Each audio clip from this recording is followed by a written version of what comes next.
ರಾಜಕೀಯ ಹೊರತುಪಡಿಸಿ ಇತ್ತೀಚೆಗೆ ನೀವು ಒಂದು ಗ್ರಾಮಕ್ಕೆ ಹೋದಾಗ ಒಂದು ದೇವಸ್ಥಾನ ಸಂಬಂಧಪಟ್ಟಂಥ ಅರ್ಚಕರ ಒಂದು ನಡೆಯನ್ನು ನೋಡಿ ಭಾಳ ಅಸಮಾಧಾನ ಆಯಿತು, ಏನೋ ಒಂದು ತೀರ್ಮಾನ ತೆಗೆದುಕೊಂಡ್ರಿ ಅಂತ. ಏನಾಯಿತು ಅದು ಅರ್ಚಕರದು? ನಮ್ಮ ಪಕ್ಷದ ಕಾರ್ಯಕರ್ತರದ್ದು ಒಂದು ಸಭೆ ಒಂದು ಹಳ್ಳಿನಲ್ಲಿ ಉತ್ತರ ಕರ್ನಾಟಕದಲ್ಲಿ. ಆ ಸಭೆ ಮುಗೀತಿದ್ದಂಗೆ ಅಲ್ಲಿ ಪಕ್ಕದಲ್ಲಿ ಒಂದು ದೇವಸ್ಥಾನ ಇತ್ತು. ಆಡಳಿತ ಮಂಡಳಿ ಎಲ್ಲ ಪ್ರಮುಖರು ದೇವಸ್ಥಾನಕ್ಕೆ ಬನ್ನಿ ಅಂತ ಕರೆದ್ರು. ಒಂದು 100-150 ಜನ ಕಾರ್ಯಕರ್ತರಿದ್ದು ಎಲ್ಲ ದೇವಸ್ಥಾನ ಹತ್ರ ಹೋದ್ವಿ. ಕರೆದಂಥ ವ್ಯಕ್ತಿಗೆ ಸ್ವಲ್ಪ ಅವಮಾನ ಆಯಿತು. ಯಾಕಾಯಿತು ಅಂದರೆ ಆ ದೇವಸ್ಥಾನದ ಬೀಗ ಹಾಕ್ಬಿಟ್ಟಿದ್ರು. ಅರ್ಚಕಲ್ಲೆಲ್ಲೋ ಇದ್ದ, ಕೆಟ್ಟ ಮಾತಿಂದ ಬೈದು ಕರೆದ್ರು. ಅರ್ಚಕರು ಅಂತ ಅಂದ ತಕ್ಷಣ ನಾವು ದೇವರಿಗೆ ಅಭಿಷೇಕ ಮಾಡೋಂಥ ಅಧಿಕಾರ ಇರೋದು ಅವ್ರಿಗೆ ಮಾತ್ರ. ಒಳಗಡೆ ಹೋಗಿ ಎಲ್ರಿಗೂ ಒಳಗೆ ಸೇರಿಸಲ್ಲ. ಆದರೆ ಇವ್ರು ಕೆಟ್ಟ ಮಾತಿಂದ ಬೈದು ಕರೆದ್ರಲ್ಲ, ಅವನ್ನೆಲ್ಲ ಪಾಪ ಬಿಡಿ ಸೆತ್ತ ನಿಂತುಬಿಟ್ಟಿದ್ರು ಅವರು ಅರ್ಚಕರು. ಅವರು ಅವ್ರ ತಂದೆ ಮುತ್ತಜ್ಜ ಅಜ್ಜನ ಕಾಲದಿದ್ದರು ಅರ್ಚಕರಾಗೆ ಆ ದೇವಸ್ಥಾನಕ್ಕೆ ಮಾಡ್ಕೊಂಡು ಬಂದಿರೋರು. ಬಂದರು, ಪೂಜೆಗೆ 2 ಊದಿನ ಕಡ್ಡಿ ಬೆಳಗಿದ್ರು, ಹೋದರು. ಕೆಟ್ಟ ಟವಲ್ ಇತ್ತು, ಸ್ನಾನ ಯಾವತ್ತು ಮಾಡಿದ್ರೋ ಗೊತ್ತಿಲ್ಲ. ಅವ್ರ ಗರ್ಭಗುಡಿಗೆ ಮಾಮೂಲಿ ಅಂತ ಹೋದಂಗೆ ಹೋದರು. ಕ್ಲೀನ್ ಇರಲಿಲ್ಲ ಬಟ್ಟೆ ಉಡುಪೆಲ್ಲ. ಅದಕ್ಕೆ ಆ ವ್ಯಕ್ತಿ ಬಗ್ಗೆ ನನಗೆ ಟೀಕೆ ಮಾಡಬೇಕು ಅಂತ ನನಗೆ ಅನ್ನಿಸ್ಲಿಲ್ಲ. ಈ ವ್ಯವಸ್ಥೆನೇನಾರು ಬದಲಾವಣೆ ಮಾಡ್ಬೋದಾ ಅಂತ ನನಗೆ ಅನ್ನಿಸ್ತು. ನಾನು ಅನೇಕ ಮಿತ್ರರ ಜೊತೆಗೆ ಕೇಳಿದೆ. ನಾನು ಈ ಅರ್ಚಕರಿಗೆ ಏನಾದ್ರು ಟ್ರೈನಿಂಗ್ ಕೊಡೋಂಥ ವ್ಯವಸ್ಥೆಗಳು ಮಾಡ್ಬೋದಾ ಅಂತ. ಮಾಡ್ತಿದ್ದಾರೆ, ಅನೇಕ ಕಡೆ ಮಾಡ್ತಾಯಿದ್ದಾರೆ. ಈ ಬ್ರಾಹ್ಮಣ ಸಮಾಜದಲ್ಲಿ ಅವರಿಗೆ ಟ್ರೈನಿಂಗ್ ಕೊಡೋಂಥ ವ್ಯವಸ್ಥೆ ಇದೆ. ಅರ್ಚಕರಾಗಬೇಕಾದ್ರೆ 4 ವರ್ಷ 5 ವರ್ಷ 6 ವರ್ಷ ಟ್ರೈನಿಂಗ್ ಮಾಡ್ಕೊಂಡು ಬರ್ತಾರೆ, ಅವರು ಅರ್ಚಕರಾಗ್ತಾರೆ, ಭಾಳ ಶುದ್ಧವಾಗಿ ಮಾಡ್ತಾರೆ. ಅದೇ ರೀತಿ ಲಿಂಗಾಯತ ಸಮಾಜದಲ್ಲಿದೆ, ಒಕ್ಕಲಿಗರ ಸಮಾಜದಲ್ಲಿದೆ. ಆದರೆ ದಲಿತರು ಮತ್ತು ಹಿಂದುಳಿದವ್ರಿಗೆ ಈ ರೀತಿ ತರಬೇತಿ ಸೆಂಟರ್ಸ್ ಇಲ್ಲ. ಹಾಗಾಗಿ ಇವ್ರೇನಾದ್ರು ಮಾಡ್ಬೋದಾ ಅಂತ ಕೆಲವು ಹಿರಿಯರ ಹತ್ರ, ಕೆಲವು ಸ್ವಾಮಿಗಳ ಹತ್ರ ಮಾತಾಡಿದಾಗ ಮಾಡೋಣ ಅಂತಂದರು. ಬೆಳಗಾಂ ಜಿಲ್ಲೆ ಅಥಣಿ ತಾಲೂಕಿನ ಅಮರೇಶ್ವರ ಸ್ವಾಮೀಜಿಗಳು ಒಂದು ಮಠ ಇದೆ. ಅವ್ರ ಹತ್ರ ಒಂದು ಸಭೆ ಕರೆದು ಅಲ್ಲೊಂದು 350-400 ಜನ ಪ್ರಮುಖರೆಲ್ಲ ಸೇರಿ ಯಾಕೆ ಒಂದು ಟ್ರೈನಿಂಗ್ ಮಾಡಬಾರ್ದು ಅಂತ ಅಲ್ಲೇ ಒಂದು 18 ದಿನದ ಒಂದು ಟ್ರೈನಿಂಗ್ ಕೊಟ್ವಿ. 48ರಿಂದ 50 ಜನ ಬಂದರು. ನಾನು ಕೊನೆಯ ದಿನ ಹೋಗಿದ್ದೆ, ಮೊದಲನೇ ದಿನವೂ ಹೋಗಿದ್ದೆ, ಕೊನೆಯ ದಿನ ಹೋಗಿದ್ದೆ. ಮೊದಲನೇ ದಿನ ಅವ್ರು ಯಾರಿಗೂ ಒಂದು ಶ್ಲೋಕ ಬರ್ತಿರ್ಲಿಲ್ಲ, ಪೂಜೆ ಹೆಂಗೆ ಮಾಡಬೇಕು ಅಂತ ಗೊತ್ತಿರಲಿಲ್ಲ. ಎಷ್ಟೊತ್ತಿಗೋ ಹೇಳೋದು, ಎಷ್ಟೊತ್ತಿಗೋ ಮಲಗೋದು ನಡೀತಾ ಇತ್ತು. ಕೊನೆಯ ದಿನ ಹೋದಾಗ ನಾನು ಅನೇಕರು ಪ್ರಶ್ನೆ ಕೇಳಿದೆ. ನಾನು, ನೀವು ಎಷ್ಟೊತ್ತಿಗೆ ಹೇಳ್ತೀರಿ ಅಂತ. ಬೆಳಗ್ಗೆ 6 ಗಂಟೆಗೆ ಎಬ್ಬಿಸ್ತಾರೆ, 10 ಗಂಟೆಗೆ ಮಲಗ್ತಾ ಇದ್ದೀವಿ. ಯೋಗ ಮಾಡ್ತೀವಿ, ಬೆಳಗ್ಗೆ ಪ್ರತಿನಿತ್ಯ ಸ್ನಾನ ಮಾಡಲೇಬೇಕು. ಯಾಕೆಂದರೆ ಸ್ನಾನ ಅಂದರೆ ಭಾಳ ಜನಕ್ಕೆ ಗೊತ್ತಿರಲಿಲ್ಲ. ನಾನು ಪ್ರಾಕ್ಟಿಕಲಾಗಿ ಹೇಳ್ತಾ ಇದ್ದೀನಿ. ದಿನಾ ಸ್ನಾನ ಮಾಡಿಸ್ತಾರೆ ಇಲ್ಲಿ. ಶುದ್ಧ ಉಡುಪು, ಒಗೆದಿಂದಂಥ ಉಡುಪು ಅದನ್ನು ಹಾಕ್ಕೊಳ್ಳೇಬೇಕು. ಗರ್ಭಗುಡಿಗೆ ಹೋಗೋಕ್ಕಿಂತ ಮುಂಚೆ ಯಾವುದೇ ಕೆಟ್ಟ ಅಭ್ಯಾಸಗಳಿರಬಾರ್ದು. ಬೀಡಿ, ಸಿಗರೇಟು, ಮಾಂಸಾಹಾರ ಇದನ್ನೆಲ್ಲ ಬಳಸಿ ಗರ್ಭಗುಡಿಗಳು ಹೋಗಬಾರ್ದು.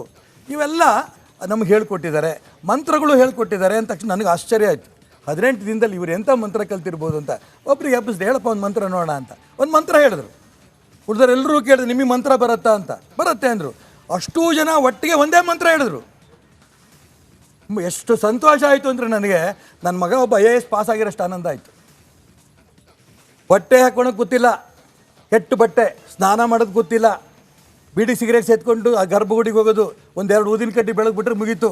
ಅಂಥ ವ್ಯಕ್ತಿಗಳು ಇವತ್ತು ಕ್ಲೀನಾಗಿ ದೇವಸ್ಥಾನಗಳಿಗೆ ಹೋಗಬೇಕಾದ್ರೆ ನಾನು ಯಾವುದೇ ದುಶ್ಚಟ ಇಟ್ಕೋಬಾರ್ದು ಅಂತ ತೀರ್ಮಾನ ಮಾಡಿ ಅಲ್ಲಿ ಪೂಜೆ ಮಾಡಿಕೊಂಡು ಒಳ್ಳೆ ಶುಭ್ರವಾದ ಉಡುಪು ಹಾಕ್ಕೊಂಡು ಪೂಜೆ ಮಾಡಿದಾಗ, ಶ್ಲೋಕ ಹೇಳ್ತಂಥ ಸಂದರ್ಭ ನೋಡಿದಾಗ ಆನಂದ ಆಯಿತು. ಇವತ್ತು ಇಡೀ ಆ ಗ್ರಾಮಗಳಲ್ಲಿ ಸುತ್ತಮುತ್ತಲ ಹೆಣ್ಮಕ್ಳು ಕೂಡ ಆ ಅರ್ಚಕರ ಬಗ್ಗೆ ಇರೋಂಥ ಗೌರವವೂ ಜಾಸ್ತಿ ಆಯಿತು.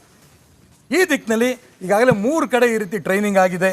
ಒಂದು ಅಥಣಿ ತಾಲೂಕಿನ ಆ ಒಂದು ಕವಲೆಗುಡ್ಡ ಆ ಮಠದಲ್ಲಿ ಒಂದಾಯಿತು, 2ನೇ ಭದ್ರಾವತಿ ತಾಲೂಕಿನ ಗೊಂದಿಲಾಯಿತು, 3ನೇದು ಈ ಮೊನ್ನೆ ಮುಗೀತು ರಾಯಚೂರು ಜಿಲ್ಲೆಯ ಮಾತೆ ಮಾಣಕೇಶ್ವರಿ ಮಠದಲ್ಲಿ. ಅಂದ್ರೆ ನೀವು ಹೇಳ್ತಿರೋದು ಸಿಂಪಲ್ ಅನ್ಸಿದ್ರು ಕೂಡ ಬಹಳ ದೊಡ್ಡ ಟೀಕೆ. ಅಂದ್ರೆ ವೈದಿಕ ಸಮುದಾಯದವ್ರು ಮಾತ್ರ ಪೂಜೆ ಮಾಡಬೇಕಾ ಅಂತ ಪ್ರಶ್ನೆ ನಿಮ್ಮ ಕಿವಿಗೂ ಬಿದ್ದಿರುತ್ತೆ. ಹಿಂದುತ್ವದಲ್ಲಿ ಬೇರೆ ಚಿಕ್ಕ ಚಿಕ್ಕ ಸಮುದಾಯಕ್ಕೆ ಮಾನ್ಯತೆ ಕೊಡಲ್ಲ, ಗರ್ಭಗುಡಿ ಒಳಗೆ ಬಿಡೋಲ್ಲ ಅನ್ನೋ ಪ್ರಶ್ನೆ ಕೂಡ ಇದೆ. ಬಹುಶಃ ಈ ಪ್ರಯತ್ನ ಅದಕ್ಕೆ ಉತ್ತರವ ಅಂತ. ರಾಮ ಮಂದಿರದ್ದು ನಿಮಗೆ ಗೊತ್ತಿರ್ಬೋದು. ಎರಡು ಬೇರೆ. ಈಗ ಯಾರು ಟೀಕೆ ಮಾಡೋರಿಗೆ ನಾನು ಉತ್ತರ ಕೊಡ್ತಿಲ್ಲ. ಟೀಕೆ ಮಾಡದೆ ಅವ್ರ ಹಣೆ ಬರ. ಯಾಕೆ ಗರ್ಭಗುಡಿನಲ್ಲಿ ನೀವು ಒಳಗೆ ಬಿಡಲ್ಲ ದಲಿತರಿಗೆ, ಹಿಂದುಳಿದವ್ರಿಗೆ? ನೀನು ಕುಡ್ಕೊಂಡು ಸಿಗರೇಟ್ ಸೇದ್ಕೊಂಡು ಮಾಡ್ಕೊತಿರೋಂಥವ್ರಿಗೆ ಅವ್ರ ಮಂದಿಯವ್ರಿಗೂ ಸೇರ್ತಾರೆ. ಅವ್ರ ಅಮ್ಮ ಮನೆಯಲ್ಲಿರೋಂಥ ದೇವಸ್ಥಾನಕ್ಕೂ ಕೂಡ ಒಳಗೆ ಸೇರಿಸಲ್ಲ ಗರ್ಭಗುಡಿಗೆ. ಆ ತಾಯಿ ನನ್ನ ಮಗ ಪವಿತ್ರವಾಗಿ ದೇವ್ರಿಗೆ ಕೋಣೆ ಬರಬೇಕು ಅಂತ ಇಷ್ಟಪಡ್ತಾರೆ. ಅಂಥ ಹಿಂದುಳಿದವ್ರಿಗೆ, ಅಂಥ ದಲಿತರಿಗೆ ಈ ರೀತಿ ಟ್ರೈನಿಂಗ್ ಕೊಟ್ಟರೆ ನಿಜಕ್ಕೂ ಅವ್ರ ವೈಯಕ್ತಿಕ ಜೀವನದ ಬದುಕು ಕೂಡ ಪರಿವರ್ತನೆ ಆಗುತ್ತೆ. ಭಾರತೀಯ ಸಂಸ್ಕೃತಿ ಕೂಡ ಜಾಗೃತಿ. ಅದು ಅಲ್ಲ, ಒಂದ್ ಲಾಸ್ಟ್ ಪ್ರಶ್ನೆ, ಅದಕ್ಕೂ ಟೀಕೆ ಮಾಡೋರು ಇರ್ತಾರೆ ಸರ್. ಅಂದ್ರೆ ವೈದಿಕ ಧರ್ಮವನ್ನ ಬಲವಂತವಾಗಿ ಹೇರ್ತಾ ಇದ್ದೀರಾ ಬೇರೆಯವ್ರ ಮೇಲೆ ಅಂತ ಹೇಳಿ. ಯಾರು ಈಗ 2.5 ಲಕ್ಷ ಅಂತರ ದೇವಸ್ಥಾನ ಇದ್ದಾವೆ. ಎಲ್ಲಾ ಅರ್ಚಕರು ಬರಬೇಕು, ಬರಲಿಲ್ಲ ಅಂದ್ರೆ ನಿಮ್ಗೆ ಬಲಿ ತಗೋಬೇಕು ಅಂತ ಯಾರು ಹೇಳಿಲ್ಲ. ಯಾರಿಗೆ ಆಸಕ್ತಿ ಇದೆಯೋ, ಯಾರು ದುಶ್ಚಟವನ್ನು ಬಿಡಬೇಕು ಅಂತ ತಯಾರಿದ್ದೀರೋ, ನಿಮ್ಮ ದೇವಸ್ಥಾನವನ್ನು ಕ್ಲೀನಾಗಿ ಅಲ್ಲಿ ಇನ್ನೊಂದಾಗಿದ್ದು ಇಡೀ ದೇವಸ್ಥಾನದ ಒಂದು ವಾತಾವರಣ ಕ್ಲೀನಾಗಿ ಇಟ್ಕೊಂಡು ಅಲ್ಲಿ ಬರಬೇಕು ಅನ್ಸುತ್ತೆ. ಆ ದಿಕ್ಕಲ್ಲಿ ಯಾರಿಗೆ ಆಸಕ್ತಿ ಇದೆಯೋ ಅಂಥವ್ರು 40ರಿಂದ 50 ಜನಕ್ಕೆ ಪ್ರಯತ್ನ ಮಾಡಿ 3 ಟ್ರೈನಿಂಗ್ ಈಗಾಗಲೇ ಆಗಿದೆ. ನಮ್ಮ ರಾಷ್ಟ್ರೀಯ ಸ್ವಯಂ ಸೇವಕ ಸಂಘದ ಒಬ್ಬ ಪ್ರಚಾರಕರು ಮನೋಹರ ಮಠದಂತ ಅವರು ಇದೇ ಕೆಲಸ ಮಾಡ್ತಿದ್ದಾರೆ, ದೇವಸ್ಥಾನಗಳ ಅಭಿವೃದ್ಧಿ ಆಗಬೇಕು ಅಂತ. ಪೂರ್ಣಾವಧಿ ಒಬ್ಬ ವ್ಯಕ್ತಿ, ಅವರು ಕೂಡ ಅವ್ರಿಗೆ ಸಹಕಾರ ನಾವು ಕೊಡ್ತಾ ಇದ್ದೀವಿ. ಹೀಗಾಗಿ ಇಡೀ 2.5 ಲಕ್ಷ ದೇವಸ್ಥಾನ ಲೆಕ್ಕ ಹಾಕಿ 40 ಜನ, 48 ಜನ, 50 ಜನ, 50 ದೇವಸ್ಥಾನ ಆಯಿತು. 2.5 ಲಕ್ಷ ಮುಟ್ಬೇಕಾದ್ರೆ ಅಳಿಲು ಸೇವೆ ನೋಡೋಣ ಏನಾಗುತ್ತೆ, ಯಾವತ್ತಾಗುತ್ತೋ ಆಗಲಿ. ಟೀಕೆ ಇಲ್ವಾ, ಟೀಕೆ ಮಾಡ್ಕೊಂಡವ್ರೆ ನಾವು ಲೆಕ್ಕಕ್ಕೆ ಇಟ್ಕೊಳಲ್ಲ, ಅಭ್ಯಾಸ ಆಗೋಗ್ಬಿಟ್ಟಿದೆ ನಮಗೆ.